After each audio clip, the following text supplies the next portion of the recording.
Hello everyone, good morning. It's Edwina from Birthbeat.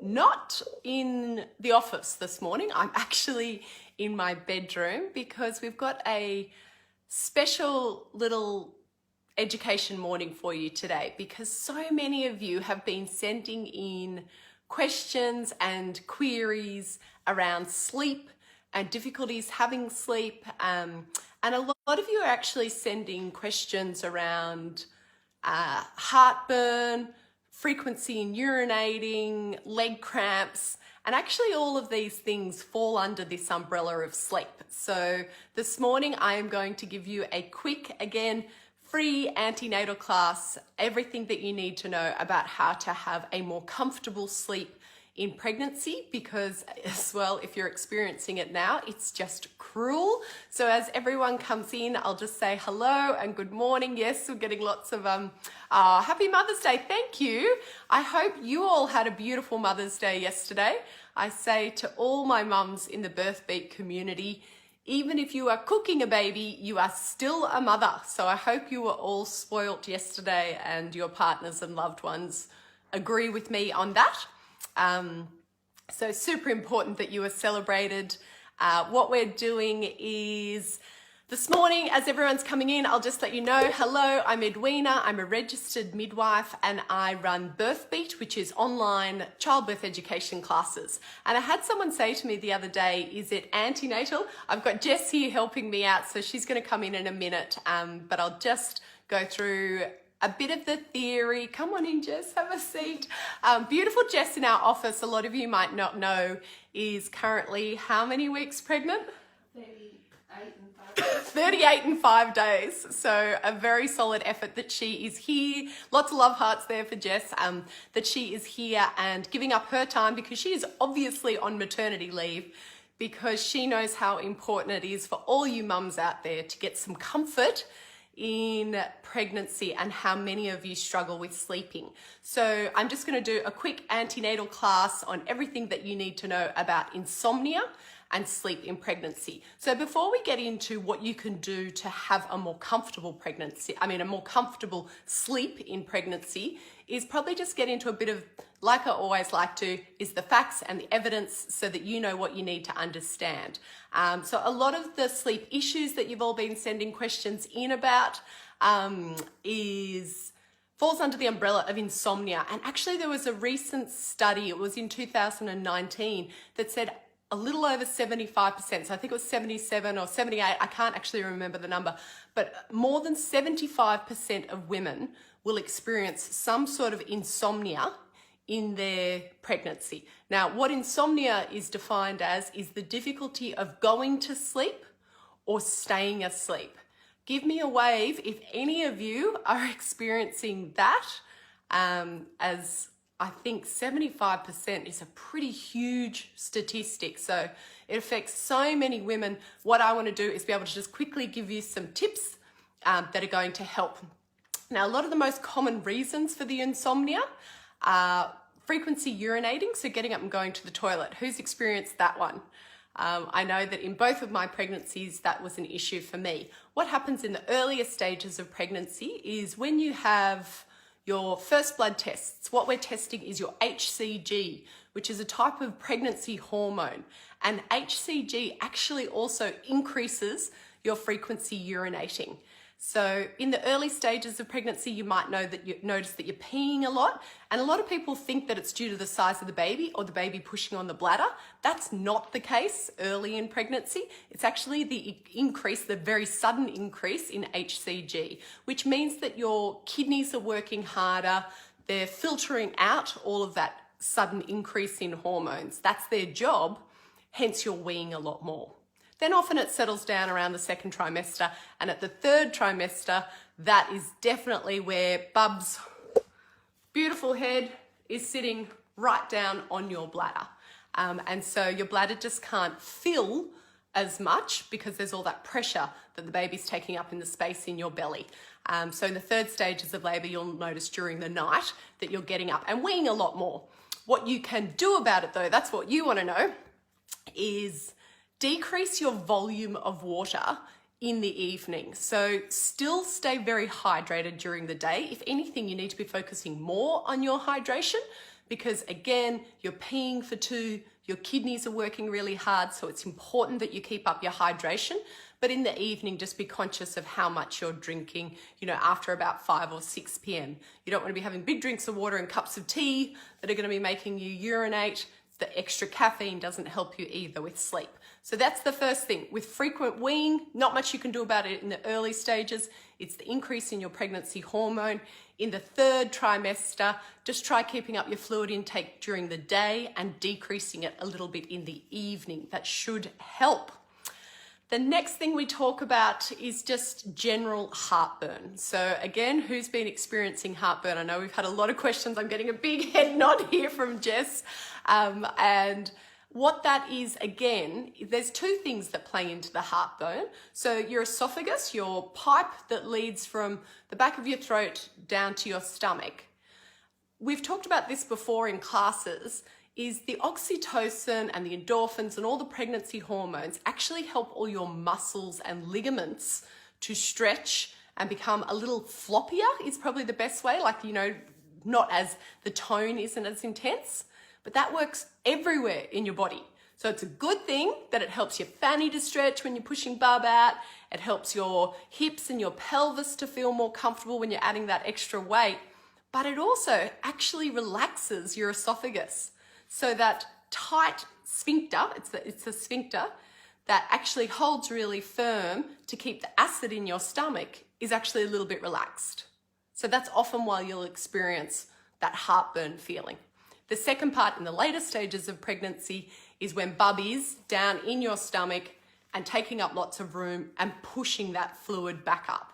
So what you want to be able to do is take the acidity out of what's coming back up in your esophagus. So there are products for that, Rennie, sort of anti-reflux things will help, but also not having a large meal just before you go to bed, or not having things like in terms of really high grease, or you'll find certain spicy foods might make you react, and that will all increase to your reflux. So the reflux is just something that happens with pregnancy, and it affects different women at different stages of their pregnancy and different pregnancies. So finding a product that you find that you can use, and maybe even just a cup of warm milk towards the evening is also helpful. But again, trying to decrease your caffeine and the hot, spicy foods that are going to increase your esophageal reflux, so that more acidic, and using some products to try and take the acidity out of it. And also, if you prop yourself up on a couple of pillows, sometimes that can help as well, just in terms of gravity, not helping that fluid to come back up and really cause that distress, because it's a nasty, nasty one. So we've been through frequency in urinating, heartburn. What else? I've jotted down some, leg cramps. Who's experiencing the leg cramps? This again falls into 2 different categories, leg cramps, but then also restless leg syndrome. So leg cramps are like mild cramps that you'll be feeling during the night. You're probably also feeling them during the day, but because you're active and moving around, you don't notice it so much. But when you slow down at night, that's when you notice it. Again, hydration is absolutely key for your leg cramps, so remember that one, please. Lots and lots of fluid during the day is going to help with your cramping. There is some research to say that magnesium and calcium, so ensuring that your supplements are high quality, speaking to your GP if you've got any concerns around that, and you can be having magnesium in a bath. So part of your nighttime routine might include having a bath, winding down, and I'll talk about that a little bit when we talk about sleep hygiene, because that is going to help you greatly to wind down, but adding a bit of magnesium into your bath. But please, just before you start any supplements or adding anything into your pregnancy routine, check with your midwife, GP, or obstetrician. And it may also have highlight things like deficiencies that you may have. On the very rare occasion, and it is very rare, that pain in your calves or cramping like that can indicate a blood clot, so we would always want to rule that out. If you feel like it's painful or hot in any particular areas, I really encourage you to get that checked out. And then the next one is restless leg syndrome, which is probably like really intense cramps or that you just feel like you can't stop your legs moving, and they actually do sort of feel like they're hot and burning and tingling, and it can be really distressing and really difficult to get to sleep. One of the things that contributes to restless leg syndrome is a deficiency in iron, which a lot of you women will experience in pregnancy anyway, because that beautiful baby is taking all that goodness and needs all that iron. So again, checking and having a blood test and seeing if you are deficient in iron, that's what we call anemia, and that can lead to restless leg syndrome.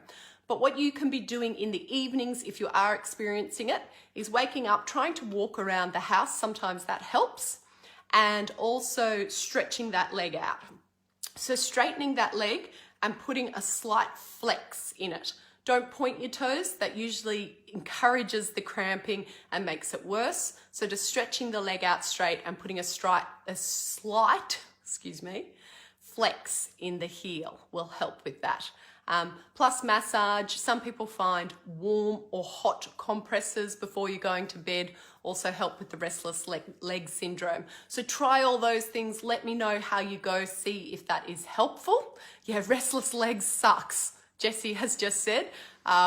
Summed it up beautifully, Jessie, I have to say. And Carly has said that magnesium tablets have helped her. Thank you, guys. I'm not very good at reading the comments as I go, so I'll try and make sure that I catch up on those. The next ones I wanted to talk about is your increase in metabolism. So when you're actually pregnant, and a lot of you might feel this, is that you feel very hot. So I always talk about you having like an internal heater strapped to your belly. I don't know if Jess is experiencing that. We're getting lots of head nods from Jess. And often that is actually an increase in your metabolism. So not only are your kidneys peeing for two, you're metabolizing all your food and all your waste for two. So your body is busy working. So try not to have a large meal just before you go to bed, because again, your body's going to be working hard to metabolize that, and it can make you feel really warm. So often women in pregnancy will feel warmer than their partners. So opening up a window, having a lighter quilt, having something like that, because often if you can go to sleep, if you wake up feeling warm, it's difficult to get back to sleep. And then my final one, before I ask Jess to come in and show you some positions that are going to help you to be more comfortable during your sleep, is around anxiety and often the stress and the overwhelm with, I'm not going to sleep, I'm not going to sleep, I need to go to sleep, I feel really tired. That ties in. So it's about establishing good nighttime routines and sleep hygiene. And I talk about this all the time in my classes because it is so important, not only for your sleep, but for looking after your mental health, is letting yourself each day have some time to unwind. You're going to need this when Bubby's born as well. So they're good habits to be forming now in your pregnancy, and about establishing routines. So some great tips for sleep hygiene are turning off screens before you go to bed. So giving yourself at least half an hour, if not an hour, of no screen time before going to bed. So I try to be off my phone by 8:30 p.m. and I put it in the kitchen drawer. It never comes into the bedroom, except for now. But coming into the bedroom with a computer or a phone is not good for your mental health and your sleep hygiene. And I know some people might be watching this and have very strong habits with taking their phones into their room, but please try it just for 7 days and see how it impacts your sleep. The next thing in terms of sleep hygiene is about making healthy sleep habits. So getting rid of the screens in the last half an hour before you go to sleep. Maybe starting to read a book or reading a magazine and making that a bit of a habit. Having a warm bath, having the magnesium salts in the bath so that you're creating this routine for yourself each night so that you can be getting a good sleep.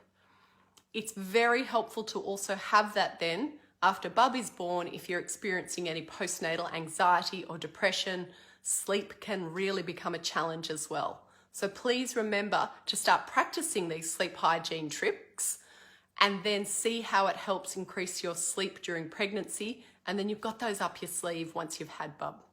I hope that has been helpful. Now I'm going to ask Jess to come in and we're going to sort of be a bit creative and a bit DIY here. So come on in, Jess. Ideally, if you don't want to lay down there, and I was going to say, Hello. hello everyone, say hello to the beautiful Jess. Hi. So 38 plus 5. Yes. How have you been sleeping? Lately, Yeah. every time I roll over. Yeah, waking okay. up, so- Now, ideally what we want Jess to be doing is lying on her left side. So I'll just get you to lie in the middle of the bed, Jess, how you normally would at home. And why we say lying onto your left, actually, sorry, that's not going to work very well. I'm going to let you lie on the opposite side, but for you guys who are watching at home, ideally be lying on your left side. It just puts a little less pressure on your cardio system, okay? So that's why we always say lying on your left side. But just for the video, Jess probably doesn't want you all just watching her butt while I arrange some pillows. And can everyone see that? Yeah, that's great, actually. So the biggest tip with getting comfortable sleep during pregnancy is pillows, pillows, pillows. So we've talked about the things that you can do prior to going to bed, but if you can make the investment into a pregnancy pillow, I actually think they're really good because it's one big long pillow. But for Jess, and again, it just depends on your comfort, what I'm first going to do is put something down right under the bottom of her back, so under that lumbar period, so that even during the night, if you are going to roll back over, you're going to roll into the pillow as opposed to underneath. And then the next thing is, and particularly because Jess has a lovely belly that's almost due, it's probably the weight of the belly as well. During night, it pulls. So if anyone experiences that, you've got the weight of the belly, so it pulls. So you want to support the belly so that you're not having that pulling feeling. So I will get a soft pillow for that. Oh, look at that beautiful belly. And is that enough of a pillow, or do you think it? Yep, good, excellent. And when I say pillows, pillows, pillows, I also want them in between your ankles, so all the bony prominence in your legs. So in between your ankles, in between your knees, it relaxes your hips and puts them into a neutral position and takes the weight off the belly. Then I actually encourage mums to hug a pillow. So coming over and hugging the pillow.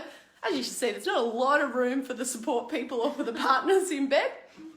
But as you can see, I'm just going to create that position. So we've got Jess hugging a pillow, the pillow supporting her lumbar, which is super important, and the pillow here under her belly, and then under her knees and under her ankles. So that is how we are making our little DIY video. I hope that helps you all to have more comfortable sleep. Alice has just said that she's seen a cheap pillow at Target. Kmart also sells the long pillows. I used one between my ankles as well. Made a huge difference. Thank you, Cassie. Covered in pillows, Tiffany. And Kathy has just said, where did the husband sleep? If you're anything like me, the husband's got booted into the spare room. I don't know, is James? We've got a king bed, but one tip that I found is really useful, because I'm super hot and he's freezing. Yeah. 2 doonas. 2 doonas. Yeah. I love that. Because when I roll over, I've just got the whole thing coming with me. Yep. So that's a really great trick as well. So your partner's not as disrupted by your rolling over. There we go. Is it dangerous for the baby if I end up on my right side? Laura, no, it's not so much for the baby. It's actually for your circulation system. And if you were to be going into any distress, you would wake up. Ideally, we just prefer the left-hand side. So we encourage you to start off on your left-hand side. But if you move during the night, there's not much you can be doing about that. Crystal has just said, that's how I sleep now. Best sleep I've had all pregnancy. Good. I hope this is helpful to many of you. Share it and let your pregnant friends know, because if 75% of women are currently not having their best sleep, there's definitely something we can be doing about that. All right, team, I hope that's helpful. We will be back on Instagram tonight. If any of you are wanting any of the free videos that we've done previously, you can go back and watch those at Birthbeat Tribe. So just ask to join the Birthbeat Tribe group. We are putting up all these resources and videos to support you as best we can. All right then, and we'll be at midday at Stay at Home Mums. We're actually going to be going through Jess's bags that she's got packed for her and for Bub at midday today at Stay at Home Mums. All right then, thank you so much, and I'll talk to you all soon. Bye. Bye from Jess.